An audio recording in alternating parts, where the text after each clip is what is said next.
গল্পের নাম মনের অন্তরালে, পর্ব সংখ্যা 4, লেখিকা সাদিয়া জান্নাত শর্মী। গল্পটি ভালো লাগলে অবশ্যই লাইক করবেন, কমেন্ট করে জানিয়ে দেবেন। চ্যানেলে যদি নতুন হয়ে থাকেন অবশ্যই সাবস্ক্রাইব করবেন, পাশে থাকা বেল আইকনটি প্রেস করে রাখবেন যাতে নতুন নতুন ভিডিও আপলোড করার সাথে সাথে আপনার নোটিফিকেশন চলে যায়। অলরেডি যারা সাবস্ক্রাইব করে গেছেন তাদেরকে অসংখ্য ধন্যবাদ। হাতে ফোন নিয়ে দেখি কোনো আননোন নাম্বার থেকে ফোন এসেছে। রিসিভ করলাম। হ্যালো, কে বলছেন আপনি? ফোনের ওপাশ থেকে কোনো উত্তর এলো না। হ্যালো, কে আপনি? কথা বলছেন না কেন? তারপরও কোনো উত্তর এলো না। কিছুক্ষণ পর ফোনটা কেটে গেল। আমি অবাক হয়ে গেলাম, এত রাতে ফোন করলো অথচ কথা না বলেই কেটে দিল। থাক, কথা না বলেই নাই। আমি তো আর ফোনের ওপাশের মানুষটাকে চিনি না। কাল ভাববো কে ফোন করেছিল। আপাতত আমি ঘুমাই। আমি ঘুমিয়ে পড়লাম। সকালবেলা 6টায় ঘুম ভাঙল আমার। ঘুম থেকে উঠে ফ্রেশ হয়ে রান্নাঘরে দৌড়ালাম আমি। রাতে কিছু না খাওয়ার জন্য খিদে পেয়েছে খুব। এত সকালে আমাকে রান্নাঘরে দেখে মা বলল, আজ কি সূর্য পশ্চিম দিকে উঠেছে নাকি তুই এত সকালে রান্নাঘরে যে? মা, আমার খিদে পেয়েছে আর তুমি কিনা আমার সাথে মজা করছো? তোকে রাতে খেতে কে বারণ করেছিল? রাতে খাইনি দেখে কি সকালেও খেতে পারবো না নাকি? আমি সেটা কখন বললাম? তুই গিয়ে টেবিল বস, আমি খাবার নিয়ে আসি। মা কিছুক্ষণ পর খাবার নিয়ে এলো। প্লেট থেকে খাবার নিয়ে মুখে দিয়েছি। কি দেয়নি এমন সময় আয়েশ ভাইয়ের গলার আওয়াজ শুনতে পেলাম। আমি খাবার রেখে উঠে এসে দেখি আয়েশ ভাই বসার রুমে বসে আছে।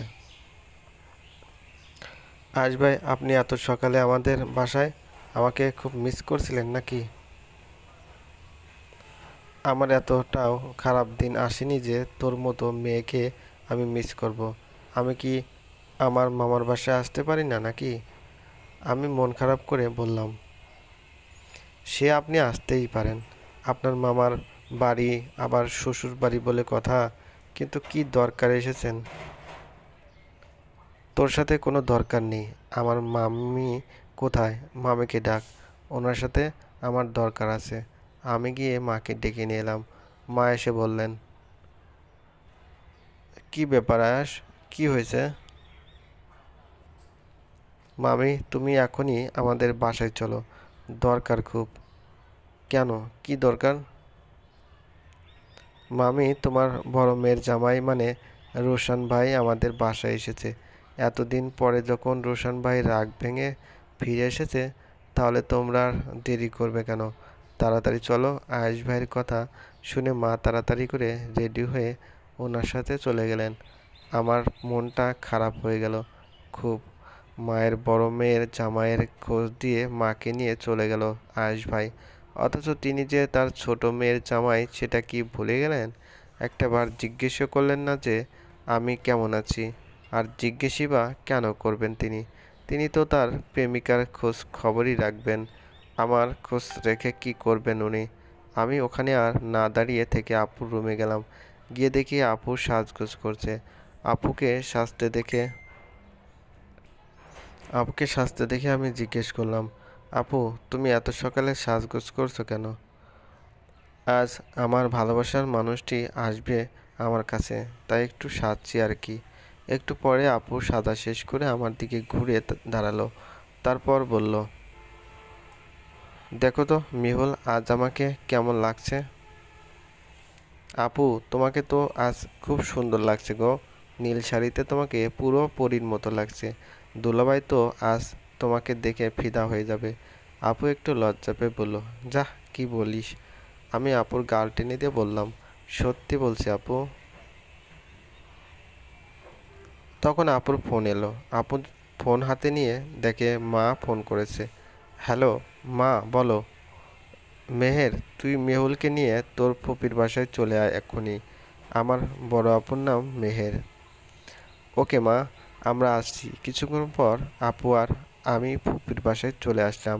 এসে দেখি আয়েশ ভাই আর রোশন ভাই জমিয়ে গল্প করছে।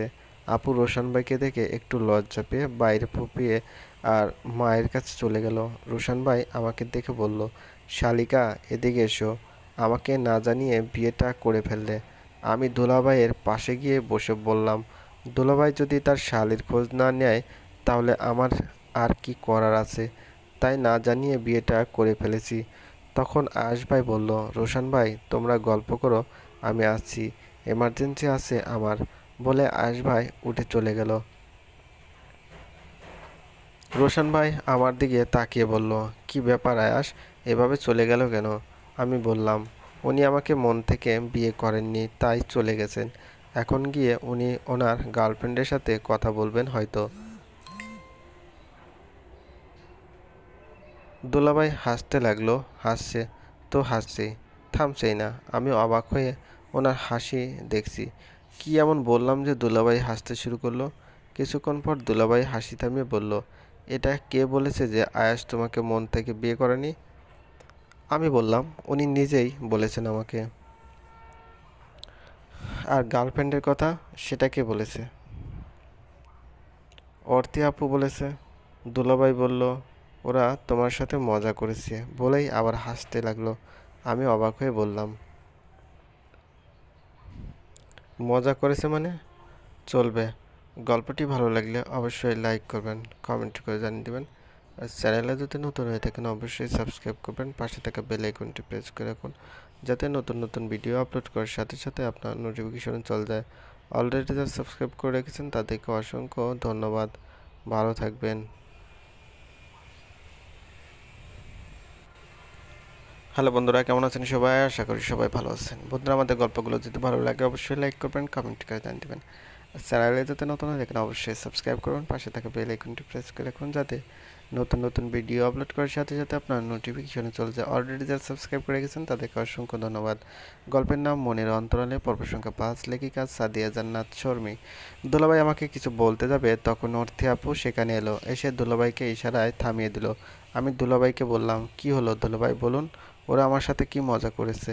দুলাভাই বলল, না কিছু না, আমি এমনি বললাম আর কি। অর্থী আপু আমাকে মায়ের কাছে যেতে বলল। আমি ওখান থেকে উঠে মায়ের কাছে চলে গেলাম। কিছুক্ষণ পর আপু আর দুলাভাইকে নিয়ে আমরা বাসায় চলে আসলাম। ফুপু আমাকে আসতে দিতে চাচ্ছিল না, কিন্তু আমি ফুপিকে বললাম, তোমার ছেলের বউ বাসায় গিয়েছে, তুমি গিয়ে তাকে তোমার বাসায় নিয়ে আসবে, সে নিজে থেকে চলে আসবে কেন? এসব শুনে ফুপি আমাকে আর আটকায়নি। বাসায় এসে আমি আমার রুমে চলে এলাম। সকাল থেকে কিছু খাওয়া হয়নি আমার। ফুপির বাসায় মানে শ্বশুর বাড়িতেও কিছু খাইনি আমি। এখন ফ্রেশ হয়ে খেতে হবে। আমি ওয়াশরুমে ঢুকে দরজা লাগিয়ে দিলাম। দরজা লাগিয়ে দিয়ে প্রায় ভূত দেখার মতো চমকে উঠলাম আমি। আশিক ভাই আমার ওয়াশরুমের ভিতরে দাঁড়িয়ে আছে। এটা দেখে ভয়ও পেলাম, আবার রাগও হলো আমার। ওই নির্লজ্জটা আমার ওয়াশরুমে কি করছে? আশিক ভাই, তুমি আমার ওয়াশরুমে কি করছো? এখনই যাও এখান থেকে। যাওয়ার জন্য কি 1 ঘন্টা ধরে এখানে দাঁড়িয়ে আছি নাকি মেহুল? মানেটা কি? মানেটা হচ্ছে আমি তোমার জন্য এখানে দাঁড়িয়ে অপেক্ষা করছি অনেকক্ষণ থেকে। আমি জানি তুমি বাইরে থেকে এসে আগে ওয়াশরুমে আসবে, সেজন্যই দাঁড়িয়েছিলাম। আমার গায়ে হাত তুলেছিলে না কালকে, তার দাম নিতে এসেছি আজ। আশিক ভাইয়ের এরকম কথা শুনে আমি আপুকে জোরে জোরে ডাকতে লাগলাম। আমাকে ডাকতে দেখে আশিক ভাই আমার মুখে হাত চেপে ধরলো। আপু তখন আমার রুমে আসছিল। আমার ডাক শুনে তাড়াতাড়ি আমার রুমে এলো। এসে আমাকে কোথাও দেখতে না পেয়ে ওয়াশরুমের সামনে এসে ডাকলো, মেহুল তুই কি ভিতরে আছিস? আমাকে ডাকলে কেন? আপু এসেছে দেখে আশিক ভাই আরও জোরে জোরে আমার মুখ চেপে ধরলো। আমার নিঃশ্বাস নিতেই কষ্ট হচ্ছে এখন। উপায় না দেখে আশিক ভাইয়ের হাতে কামড় বসিয়ে দিলাম। আহ বলে আশিক ভাই হাত ছাড়িয়ে নিল। আমি তাড়াতাড়ি দরজা খুলে বাইরে বেরিয়ে এলাম। আপু আমার দিকে অবাক চোখে তাকিয়ে আছে। আমি আপুকে জড়িয়ে ধরে কাঁদতে শুরু করলাম। আমার পিছনে আশিক ভাইও বেরিয়ে এলো। আপু যা বোঝার বুঝে গেছে। জোরে জোরে মা বাবা আর মামাকে ডাকতে লাগলো। আপুর ডাক শুনে দুলোভাই, মা বাবা, মামা আর মামি আমার রুমে তাড়াতাড়ি এলো। ওদের ডাকতে দেখে আশিক ভাই তাড়াতাড়ি করে চলে যেতে চেয়েছিল, কিন্তু আপু ধমক দিয়ে থামিয়ে দিয়েছে। ওরা আমার রুমে এসে দেখে আমি আপুকে ধরে কাঁদছি, আর পাশে আশিক ভাই চুপচাপ দাঁড়িয়ে আছে। আমাকে কাঁদতে দেখে বাবা জিজ্ঞেস করলো, মা কি হয়েছে তোর? কাঁদছিস কেন তুই? আর আশিক এই রুমে কি করছে?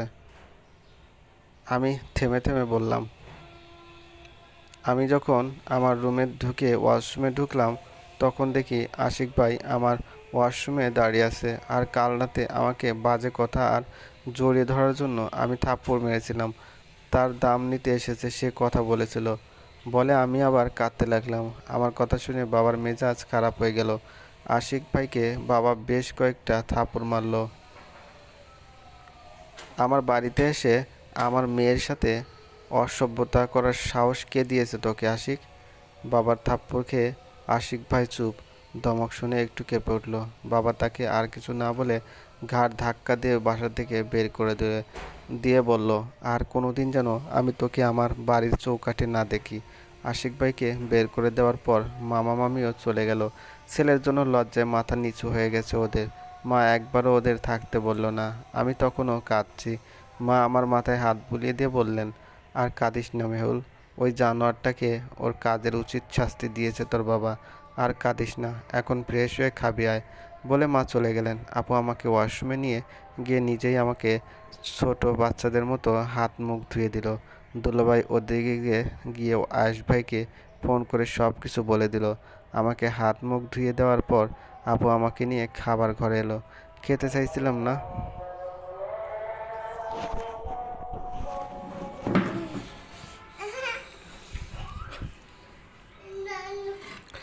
দুলাভাই ওদিকে গিয়ে আয়েশ ভাইকে ফোন করে সব কিছু বলে দিল।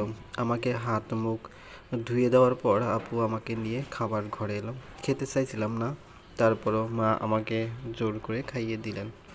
খাওয়ার পর আমি আমার রুমে চলে এলাম। আপু আমার সাথে আসতে চেয়েছিল কিন্তু আমি না করে দিয়েছি। রুমে এসে আমি দরজা বন্ধ করে বিছানায় শুয়ে পড়লাম। কিছু ভালো লাগছে না আমার। আশিক ভাইয়ের বাজে স্বভাবের কথা জানতাম আমি, কিন্তু সে যে এতটা বাজে সেটা কখনো ভাবতে পারিনি আমি। চুপচাপ শুয়ে রইলাম আমি। সন্ধ্যার দিকে আমার ফোনে একটা SMS এলো। তখন শুয়েছিলাম আমি। SMSটা ওপেন করে চমকে গেলাম। লেখা আছে, একটা জানোয়ার তোমার সাথে মিসবিহেভ করেছিল 3 ঘন্টা আগে। সে এখন কমফোর্ট হাসপাতালে ভর্তি আছে। তোমার দিকে যে বাজে নজরে তাকাবে তাকে সোজা হাসপাতালে পাঠিয়ে দেব আমি। তুমি কোনো চিন্তা করো না। আশিক বেঁচে থাকতে আর কখনো তোমার নামটাও মুখে আনবে না। এরকম SMS কে দিল আমাকে? নাম্বারটা চেক করে দেখি কাল রাতে যে নাম্বার থেকে ফোন এসেছিল সে নাম্বার থেকে SMS এসেছে। আমি সঙ্গে সঙ্গে ফোন করলাম যে সে নাম্বারটাতে, কিন্তু সেটা বন্ধ দেখাচ্ছে এখন। আমি তাড়াতাড়ি করে নিচে এলাম আপুকে SMS এর কথাটা বলার জন্য, কিন্তু নিচে আসার সঙ্গে সঙ্গে মা বলল, পাপীদের শাস্তি আল্লাহ সঙ্গে সঙ্গে দেয়, এটা গুনে আমি মাকে জিজ্ঞেস করলাম, কেন মা, কি হয়েছে? তখন মা আমাকে বলল, কিছুক্ষণ আগেই খবর এসেছিল আশিককে কে কে জানি বেদম পিটিয়েছে, এখন হাসপাতালে ভর্তি আছে। আমি এটা শুনে তো খুব খুশি হয়েছি। আমার ভাইয়ের ছেলে হয়েছে তো কি হয়েছে, আমার মেয়ের দিকে বাজে নজরে তাকাবে সেটা তো আমি মেনে নিতে পারি না। আমি এটুকু শুনে আপুকে আর কিছু বললাম না, আমার রুমে চলে গেলাম। চলবে। গল্পটি ভালো লাগলে অবশ্যই লাইক করবেন, কমেন্ট করে জানাবেন। চ্যানেলে যদি নতুন হয়ে থাকেন অবশ্যই সাবস্ক্রাইব করবেন, পাশে থাকা বেল আইকনটি প্রেস করে এখন যাতে নতুন নতুন ভিডিও আপলোড করার সাথে সাথে আপনার নোটিফিকেশনে চলে যায়। ধন্যবাদ, ভালো থাকবেন।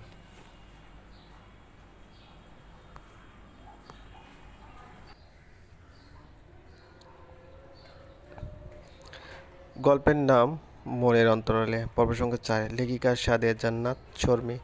গল্পটি ভালো লাগলে অবশ্যই লাইক করবেন, কমেন্ট করে জানাবেন। চ্যানেলে যদি নতুন হয়ে থাকেন অবশ্যই সাবস্ক্রাইব করবেন, পাশে থাকা বেল আইকনটি প্রেস করে রাখবেন যাতে নতুন নতুন ভিডিও আপলোড করার সাথে সাথে আপনার নোটিফিকেশন চলে যায়। অলরেডি যারা সাবস্ক্রাইব করে গেছেন তাদেরকে অসংখ্য ধন্যবাদ। হাতে ফোন নিয়ে দেখি কোনো আননোন নাম্বার থেকে ফোন এসেছে। রিসিভ করলাম। হ্যালো, কে বলছেন আপনি? ফোনের ওপাশ থেকে কোনো উত্তর এলো না। হ্যালো, কে আপনি? কথা বলছেন না কেন? তারপরেও কোনো উত্তর এলো না। কিছুক্ষণ পর ফোনটা কেটে গেল। আমি অবাক হয়ে গেলাম, এত রাতে ফোন করলো অথচ কথা না বলেই কেটে দিল। থাক, কথা না বলেই নাই। আমি তো আর ফোনের ওপাশের মানুষটাকে চিনি না। কাল ভাববো কে ফোন করেছিল। আপাতত আমি ঘুমাই। আমি ঘুমিয়ে পড়লাম। সকালবেলা 6টায় ঘুম ভাঙল আমার।